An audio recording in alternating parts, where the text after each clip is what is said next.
एक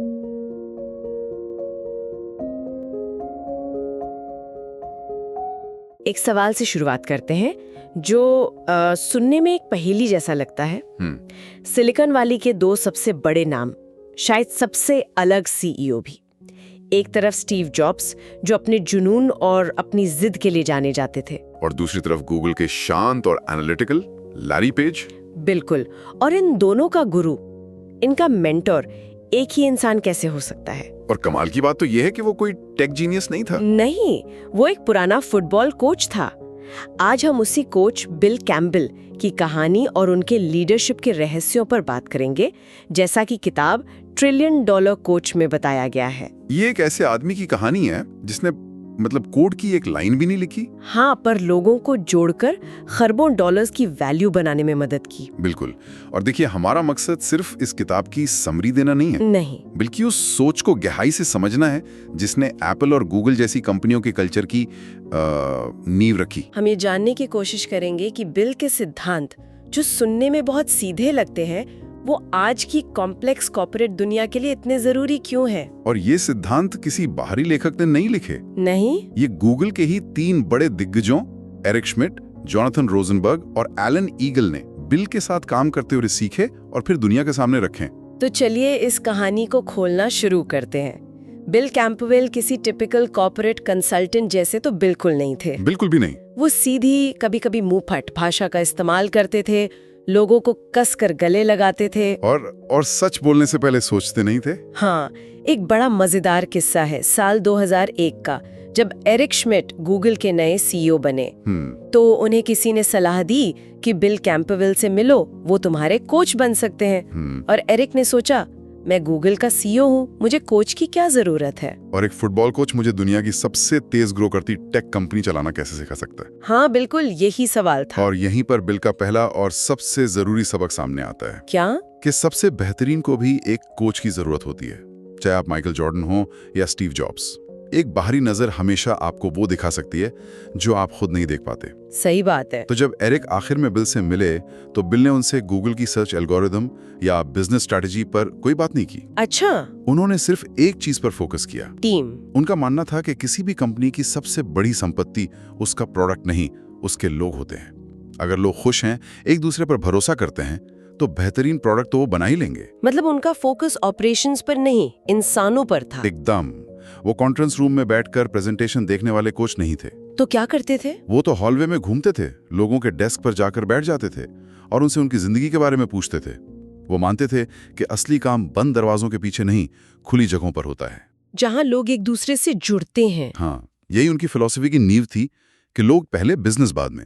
और इसी सोच से उनका वो मशहूर कोटेशन निकला जो आज भी सिलिकॉन वैली में गूंजता है, टाइटल तुम्हें मैनेजर बनाता है, तुम्हारे लोग तुम्हें लीडर बनाते हैं। हाँ, सुनने में तो ये बहुत अच्छा लगता है, पर असल में ये सम्मान कमाया कैसे जाए? इसी के लिए बिल ने गूगल में एक बहुत ही अजीब सी प्रैक्टिस शुरू करवाई, ट्रिप रिपोर्ट्स। ट्रिप रिपोर्ट्स, ये क्या था? हाँ, और ये सुनने में जितना अजीब लगता है उतना ही असरदार था।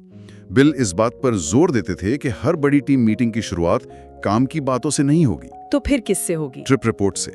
हर कोई बताएगा कि उसने अपने वीकेंड पे क्या किया, कहीं घूमने गया या घर पर बच्चों के साथ कोई मजेदार किस्सा हुआ हो तो वो शेयर करे। एक मिनट, ये थोड़ा अजीब नहीं है? आज की इस फास्ट पेस दुनिया में जहां हर मिनट कीमती है, मीटिंग के पहले 10 मिनट ऐसी बातों में लगाना, क्या ये समय की बर्बादी नहीं लगेगी? लोग सोचेंगे कि चलो काम की बात करते हैं। हाँ। ये सवाल एरिक श्मिड्ट ने भी पूछा था, लेकिन बिल का जवाब बहुत गहरा था। उनका मानना था कि ये 5 मिनट की बर्बादी आगे के 55 मिनट बचाती है। कैसे? क्योंकि जब आप जानते हैं कि आपकी टीम का सदस्य किस दौर से गुजर रहा है, जब आप उन्हें सिर्फ एक इंजीनियर के तौर पर नहीं देखते बल्कि एक इंसान के तौर पर देखते हैं, तो एक भरोसा पैदा होता है। अच्छा। और जिस टीम में भरोसा होता है वहां बहस कम होती है, फैसले जल्दी होते हैं और पॉलिटिक्स के लिए जगह नहीं बचती। ये छोटी सी आदत टीम को एक परिवार की तरह जोड़ देती थी। तो मतलब पहले एक अच्छा मैनेजर बनो, लीडरशिप उसके बाद आएगी। बिल्कुल, यही वो कहते थे। तो मतलब वो लोगों को सिर्फ उनके काम से नहीं बल्कि एक इंसान के तौर पर जोड़ रहे थे। और मुझे लगता है कि ऐसा करने के लिए सबसे पहली शर्त ही विश्वास होती है। आपने बिल्कुल सही नस पकड़ी है। बिना भरोसे के कोई अपनी निजी जिंदगी की बातें क्यों शेयर करेगा? उन्होंने कंपनियों में साइकोलॉजिकल सेफ्टी का माहौल बनाया। साइकोलॉजिकल सेफ्टी मतलब एक ऐसा माहौल जहां टीम का सबसे जूनियर सदस्य भी बिना किसी डर के अपने बॉस के आइडिया को चैलेंज कर सकता है। अच्छा, उसे पता है कि ऐसा करने पर उसे नौकरी से नहीं निकाला जाएगा। बिल्कुल, बल्कि उसकी बात सुनी जाएगी। इसे एक तरह का इमोशनल सेफ्टी नेट कह सकते हैं ना। हाँ, बढ़िया एनालॉजी है कि आपको पता है अगर आप कोई रिस्क लेंगे और फेल भी हो गए तो टीम आपको संभालेगी, आपका मजाक नहीं उड़ाएगी। एग्जैक्टली वही। बिल का मानना था कि जिस मीटिंग में सब लोग एक दूसरे से सहमत हो रहे हैं वो मीटिंग बेकार है। असली तरक्की तो तब होती है जब अलग अलग विचार टकराते हैं, लेकिन ये तभी मुमकिन है जब लोगों को पता हो कि असहमति का मतलब अपमान नहीं है। इसीलिए स्टीव जॉब्स जैसा इंसान भी उनकी बात सुनता था। हाँ, सोचिए, स्टीव को पता था कि बिल का कोई छिपा हुआ एजेंडा नहीं है। उन्हें ना एप्पल के शेयर चाहिए थे, ना कोई टाइटल। वो बस स्टीव और एप्पल को कामयाब होते देखना चाहते थे। लेकिन क्या उनका ये भरोसा अंधा था? मतलब क्या वो हर किसी पे भरोसा करते थे? नहीं, ये बहुत जरूरी पॉइंट है। बिल का भरोसा अंधा नहीं था। वो सिर्फ सीखने के लिए तैयार, यानी कोचेबल लोगों को ही सिखाते थे। अच्छा। अगर कोई अपनी गलती मानने या दूसरों की सुनने को तैयार नहीं है तो बिल उस पर अपना समय बर्बाद नहीं करते थे। और इसी से उनका एक और सिद्धांत जुड़ता है। कौन सा? रेडिकल कैंडोर, जिसे हम कठोर प्रेम कह सकते हैं। कठोर प्रेम मतलब? वो गूगल के बड़े बड़े एग्जीक्यूटिव्स को डांट भी देते थे। डांट देते थे? हाँ। आज के जमाने में तो ऐसा करने पे कोई सीधा एचआर के पास चला जाएगा। हाँ बिल्कुल। और वो डांटते ही नहीं थे, कभी कभी तो चिल्ला भी देते थे। सच में? हाँ, लेकिन उनकी डांट में हमेशा एक परवाह छिपी होती थी। वो कभी किसी को नीचा दिखाने के लिए नहीं डांटते थे। तो फिर क्यों डांटते थे?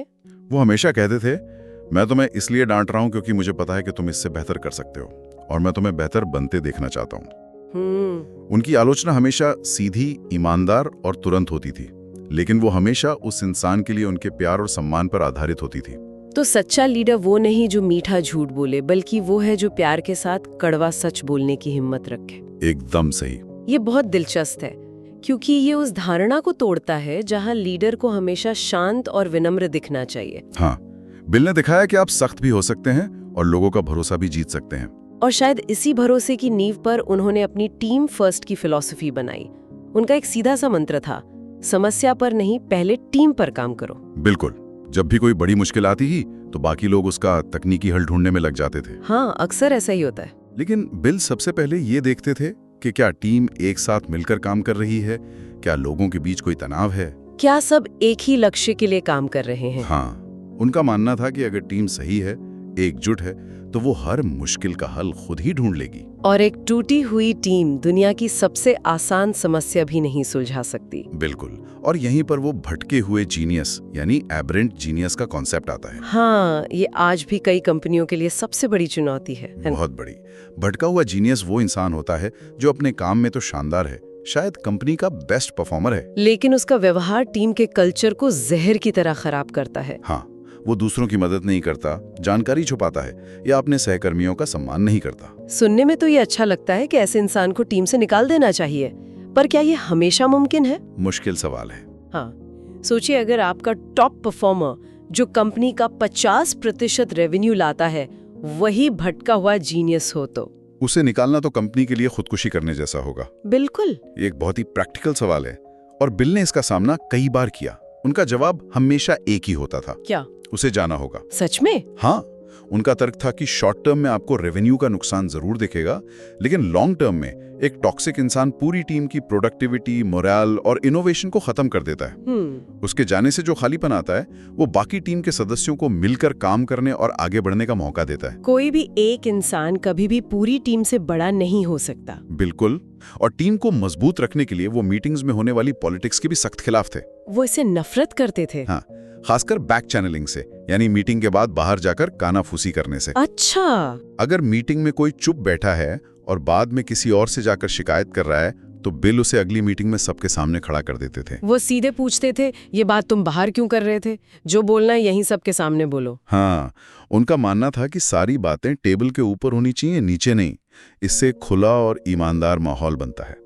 इन सब बातों को सुन के लगता है कि बिल ने कॉर्पोरेट दुनिया के कई नियमों को तोड़ा, और शायद सबसे बड़ा नियम जो उन्होंने तोड़ा वो था बिजनेस में भावनाओं को जगह देना। हाँ। आप प्यार शब्द का इस्तेमाल कर रहे थे, बोर्डरूम की दुनिया में ये शब्द थोड़ा अजीब नहीं लगता? लगता है। हमें तो हमेशा सिखाया जाता है कि प्रोफेशनल रहो, इमोशंस को बाहर रखो। और बिल का मानना था कि ये सबसे बड़ी बेवकूफ़ी है जो कॉर्पोरेट दुनिया ने खुद ईजाद की है। उन्होंने इस मिथक को पूरी तरह से तोड़ दिया। किताब का एक पूरा अध्याय इसी पर है, द पावर ऑफ लव।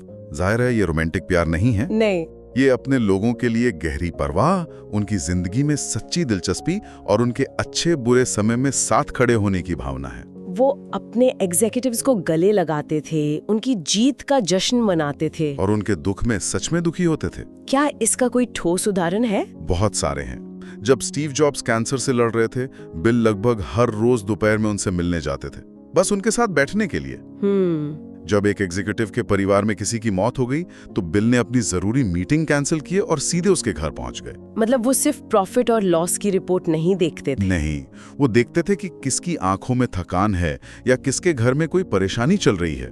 उन्होंने सिखाया कि इंसानियत को वापस बोर्डरूम में लाना कमजोरी नहीं है, बल्कि सबसे बड़ी ताकत है। सबसे बड़ी ताकत। और उन्होंने ये भी सिखाया कि आप सख्त फैसले लेते हुए भी दयालु हो सकते हैं। हाँ, ये बहुत जरूरी है। आप किसी को उसकी खराब परफॉर्मेंस के लिए नौकरी से निकाल सकते हैं, लेकिन ये काम आप सम्मान और सहानुभूति के साथ भी कर सकते हैं।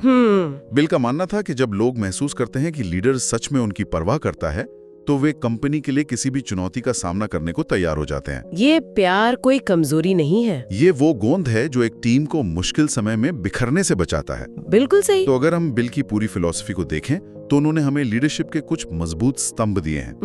पहला हो गया विश्वास, जिसके बिना कुछ भी मुमकिन नहीं। दूसरा, टीम सबसे पहले, समस्या से ज्यादा टीम की सेहत पर ध्यान दो। तीसरा, प्यार और परवाह, अपने लोगों को इंसान समझो, सिर्फ कर्मचारी नहीं। और चौथा, जो शायद सबसे जरूरी है, वो है सफलता का सही पैमाना। हाँ, किताब का आखिरी अध्याय द यार्डस्टिक यानी मापदंड।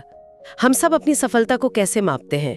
पैसे से, टाइटल से या अवार्ड से? बिल कैम्बल के पास ये सब कुछ था, लेकिन उनके लिए सफलता का मतलब कुछ और ही था। क्या मतलब था? उनका एक मशहूर कथन था और इसे ध्यान से सुनना चाहिए। बताइए। मेरी सफलता इस बात से नहीं मापी जाएगी कि मैंने क्या हासिल किया, बल्कि इस बात से मापी जाएगी कि जिन लोगों को मैंने सिखाया वे अपनी जिंदगी में कितने सफल हुए। वाह! ये सर्वेंट लीडरशिप का सबसे बड़ा और सबसे सच्चा उदाहरण है।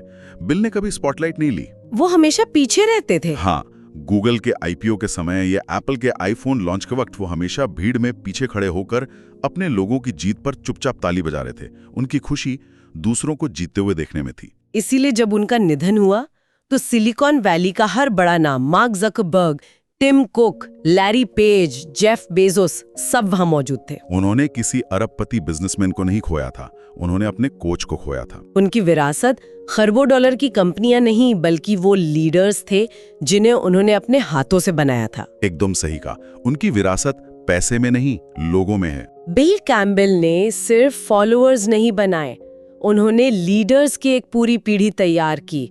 और शायद यही आज का सबसे बड़ा सवाल है जिसे हमें खुद से पूछना चाहिए। जब हम अपने काम और अपनी टीम को देखते हैं तो हमारा असली मापदंड क्या है? क्या हम सिर्फ अपनी सफलता का टावर बना रहे हैं या हम अपने आसपास के लोगों को सफल होने में मदद कर रहे हैं?